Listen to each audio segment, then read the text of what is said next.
50 years ago today, the town of Chowchilla was changed forever. Back in 1976, two brothers and their friend abducted 26 school children and tried to bury them alive in a Bay Area quarry. Miraculously, all of the children and their bus driver escaped. But for many, the story doesn't have the ending you might expect. We didn't know what was going to happen. We didn't know if we were going to live. On July 15, 1976, 10-year-old Linda Correjo Labandera was riding the bus home from summer school with her sisters when bus driver Ed Ray stopped for a white van stalled in the middle of the road. He about started to open to ask how to help. We knew that was a gentleman's way, but quicker than he could get his words out, they jumped on the bus. They had pantyhose over their heads, smashing their faces, directed Edward to get to the back of the.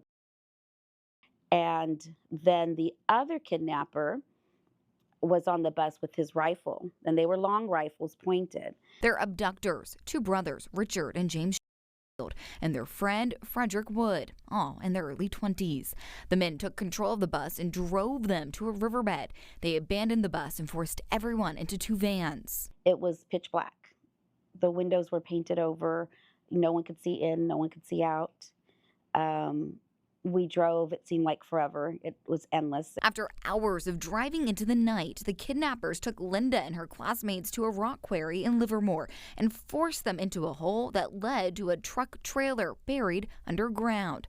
The trailer had mattresses, candles, some food, makeshift toilets, and was lined with hog wire.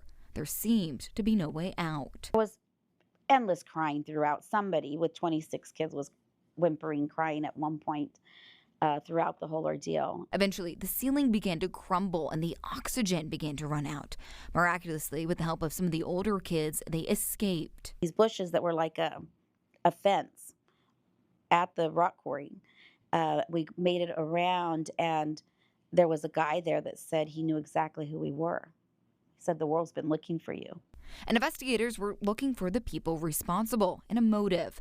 They found both in the Schoenfield brothers, their friend, and an attempt at a $5 million ransom. Eventually, the three men were found guilty and sentenced to life without the possibility of parole.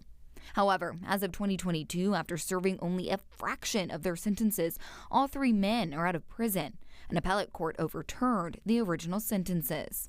For Linda, the nightmare is reoccurring. She says something as simple as a white van on the highway can trigger the terrifying memory. And for years, she never talked about it.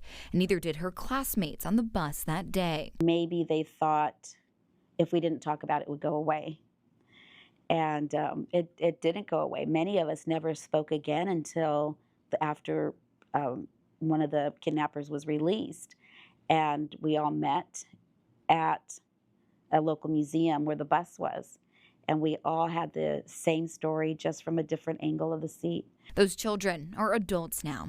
And 50 years later, they're all realizing the road out of that nightmare is a long one.